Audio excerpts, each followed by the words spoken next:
Hello everyone and welcome to another casual review. Welp, I did it. I finally got a PS5. It was given to me by my wife during Christmas and I'm so grateful. Alongside every single PS5 comes a already installed game called Astro's Playroom. Astro's Playroom on the surface is a basic 3D action platformer. You can jump, you can punch, you can interact with objects and throw them and do things like that, but that's not the main appeal of Astro's Playroom because Astro's Playroom, it's kind of like a little tech demo to showcase what the DualSense controller can do. The DualSense controller being the controller that comes bundled in with the PlayStation 5. Now, as far as the functionality for the DualSense controller, I actually wasn't that impressed with most of the stuff because I've already seen a lot of this kind of thing before. Sure, there is a mic, but I've been blowing into microphones since the DS era, and so when you're playing Astro's Playroom, you might encounter like a little propeller and you have to blow into the mic in order to spin the propeller, and that's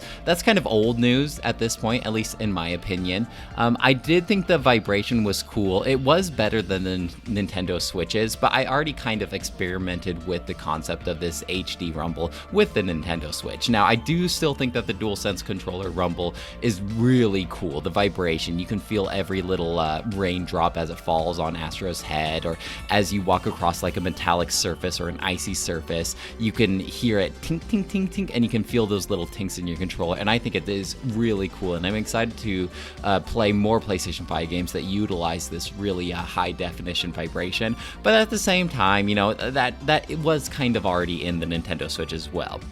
The speaker and the controller was cool, but the PlayStation 4 controller also already had a speaker in the controller. Now, the speaker in the DualSense controller is certainly better than the PS4 controller. I forget what that one's called, but it's still kind of a concept that I've already seen before. There's also a touchpad on the controller, same thing as the PlayStation 4.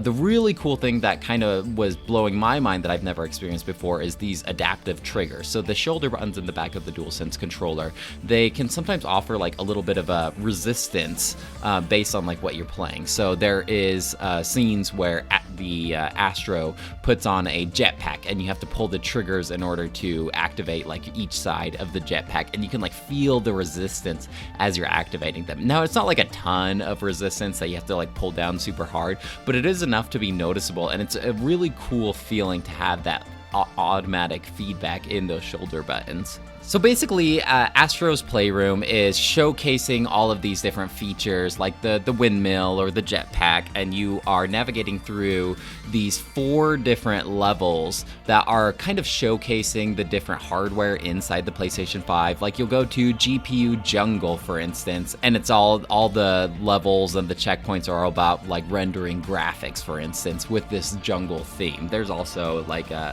your CPU hub, and this is like where you enter in all those 4 different levels, and your CPU is just this friendly little guy that hovers around, and there's a memory meadow, I think, that showcases the RAM that's in the system. There's the cooling system. It's almost like an Arctic level that showcases the liquid cooling that the PlayStation 5 has. So it is really cool that you're like almost like playing inside a PlayStation 5 and you're navigating these 3D platforming levels inside this PlayStation 5. So it acts as a good way to like advertise and showcase the PlayStation 5, the controllers, but as you are also playing through this game, it also acts like a love letter to PlayStation in general, where each level is almost kind of showcasing a different PlayStation. So one level might showcase all of these different accessories and games and stuff from the PlayStation 1 era. So you can unlock these artifacts if you explore off the beaten path a little bit.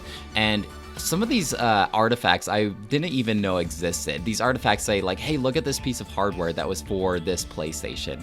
And I didn't know some of them. Now, the PlayStation 1 didn't have a whole lot, so I knew most of the PlayStation 1, but they started getting really experimental with like the PlayStation 2, the PSP, the PlayStation 3, because some of these I'm like, I didn't even know that was a thing, especially the PSP because I never owned a PSP myself. But I feel like a lot of really big PlayStation fans would get a lot lot out of this game because not only do they showcase all these deep cut hardware artifacts that you could unlock and you can interact with, but all these little robots are kind of scattered across the level as you're platforming along, and you can see them do a lot of entertaining things. One of the biggest ones is they're kind of like reenacting scenes from what I assume games. Now, I did recognize a couple of these, but I guess I'm not like the hugest Sony fan. I have owned every PlayStation besides the PSP, but as far as like some of these games, I'm like, I have no idea what that game is, and some of them might have been a little too mature for me when I was like that age. Like I haven't really played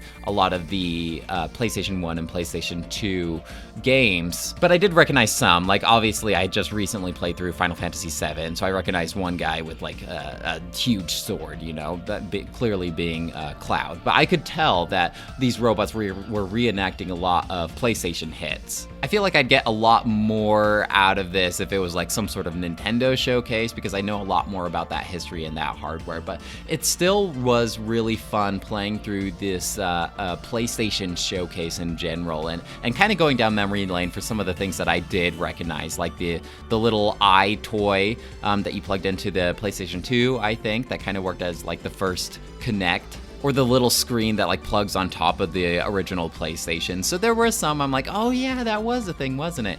And at the end of each of these levels, you kind of hear the boot up sound for these PlayStation systems. So you'll hear the little twinkle of the PlayStation 1, or I don't even know how to describe it, this like synthy boom for the PlayStation 2.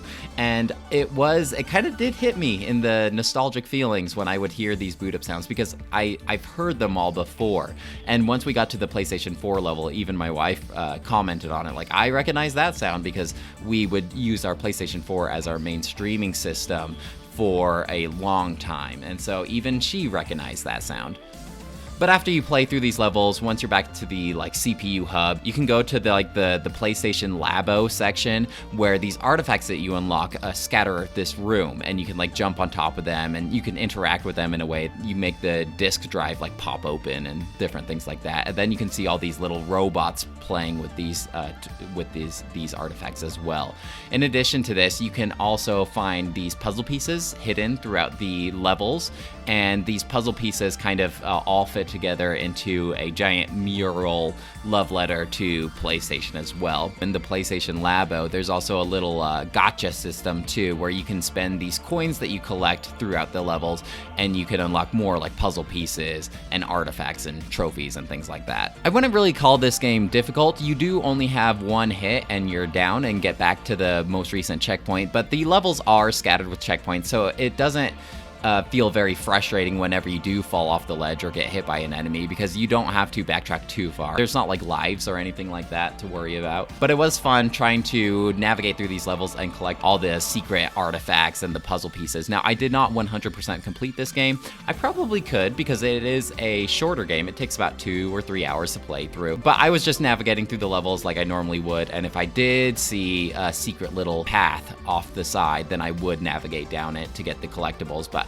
I wasn't going out of my way to 100% complete this game. Maybe I will eventually go back to play this game, but I'm excited to actually play some full-fledged PS5 games at this point, so maybe another time. I really did like the music in this game. It's very catchy, where like when you're in the SSD level, the solid state drive, showcasing the storage system in the PlayStation 5, when you're navigating through that, the music is very catchy, and you can just hear like SSD in the background. So it's fun, it's electronic, it's poppy, it's catchy, and as you navigate through these different areas like Memory Meadow, it might be light and fluffy when you're in the sunlight, but then when you go into a thunderstorm, it becomes like hardcore rock, right? So it's fun and adaptive in that way. Honestly, I think a lot of the joy comes from being a PlayStation showcase and a DualSense controller showcase more than anything else, and I think a lot of the joy comes from just the hype of finally holding one of these DualSense controllers and actually playing on your very own PlayStation 5. If I was to play this game on a normal system like a PC or Nintendo Switch, I would think it's fine and it's fun. It's not like it's boring gameplay, but it is rather short and simplistic in a way.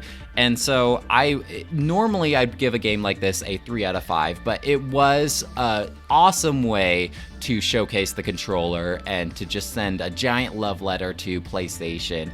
And I think that all culminates to build this up to a 4 out of 5 in my opinion. It's a great experience and it's a fun game to play while you're waiting for the inevitable download for an actual full-fledged PlayStation 5 game. I imagine after owning a PlayStation 5 for a while and playing lots of different PlayStation 5 games, if I was to go back to Astro's Playroom, I'm not sure if I would get the same joy and excitement as when I first opened my PlayStation 5 on Christmas Day and whipped out Astro's Playroom for the first time. Well guys, that's it for me. Let me know if you have any questions or comments about Astro's Playroom, and I'd love to hear what you have to say. I'll talk to you later. Bye!